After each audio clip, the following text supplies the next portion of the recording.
ඒක තමයි හරියටම පාඩම් කරන්නේ කොහොමද කියන වීඩියෝ සීරීස් එකේ මේ දෙවෙනි වීඩියෝ එක මම කලින් වීඩියෝ එකේ කතා කරේ මයින්ඩ් මැප් ගැන.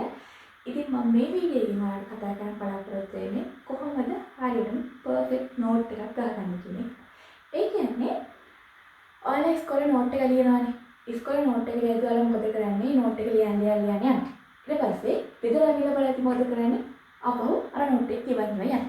ඔයගොල්ලෝ යන්නෙත් නැහැ ලියන එකේ තේරුමකුත් නැහැ නිකන් පොත් ගොඩවල් පුරවනවා විතරයි. ඉතින් මං කියනකොට මෙන්න මේ වැඩේ try කරලා බලන්න.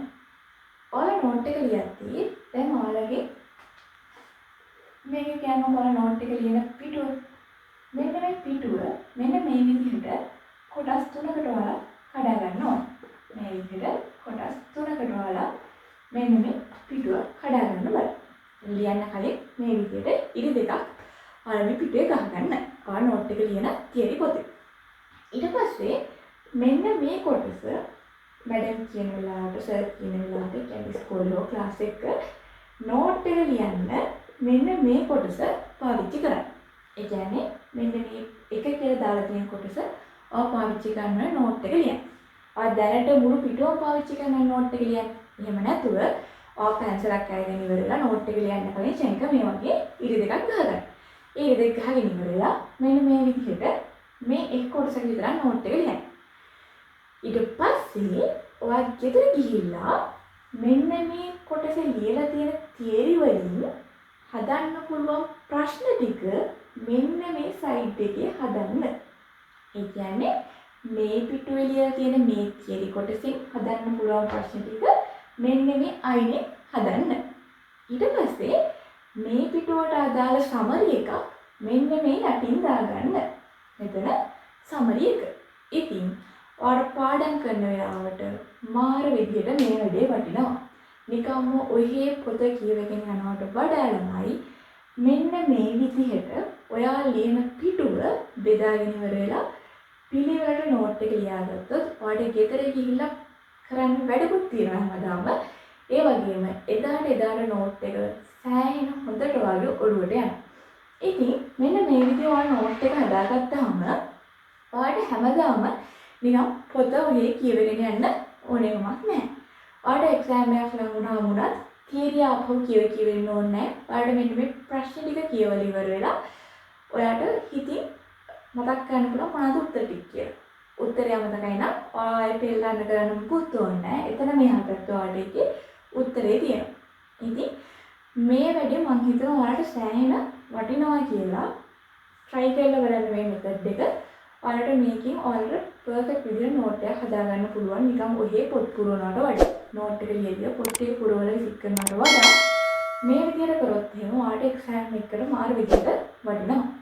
මොකද ඔයා මෙතන නෝට් එක ලියාගෙන ඉවරලා එදාම හවස ගිහිල්ලා හැබැයි ඒ වැඩේ එදාම හවස කරන්න ඕන. එහෙම නැත්නම් ඉතින් ඔක ගොඩ කියලා වෙන්නේ නැහැ.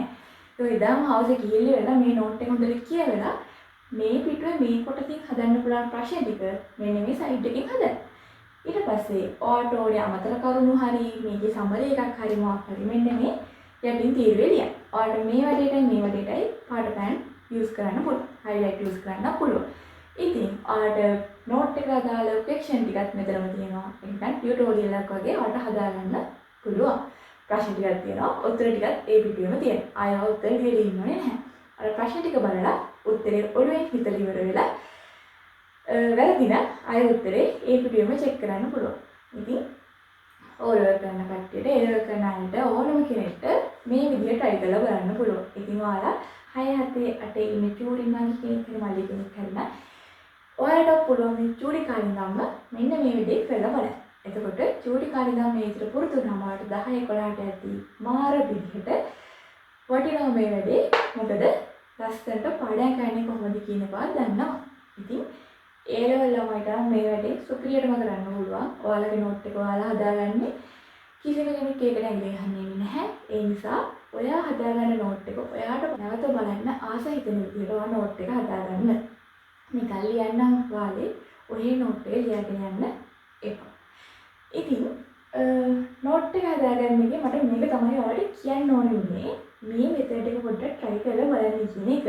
ඔයාලා මේ වෙද්දි try කරලා යන්න මෙතන දෙයක් තියෙනවා නම් ඒක ඔයාලට ස්ටැටික්ස් වගේ නම් ඔයාගේ ලකුණු හොඳ මට්ටමක තියෙනවා නම් ආයෙක වෙනස් කරන්න යන්න එපා. එක එක කට්ටියට එක එක ආවේනික ක්‍රම තියෙනවා. ඉතින් ඔයාට ආවේනික ක්‍රමයක් ඔයා හදාගෙන ඉන්නවා නම් ආයෙක වෙනස් කරන්න යන්න එපා.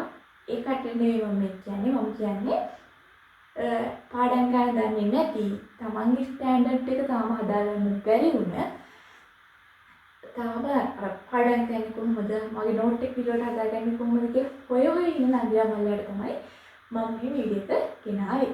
ඉතින් ඔයාලට මගේ උදව්වක් වෙන්න ඇති කියලා මම හිතනවා. මෙන්න මේ විදිහට මේ වැඩේ කරලා බලන්න.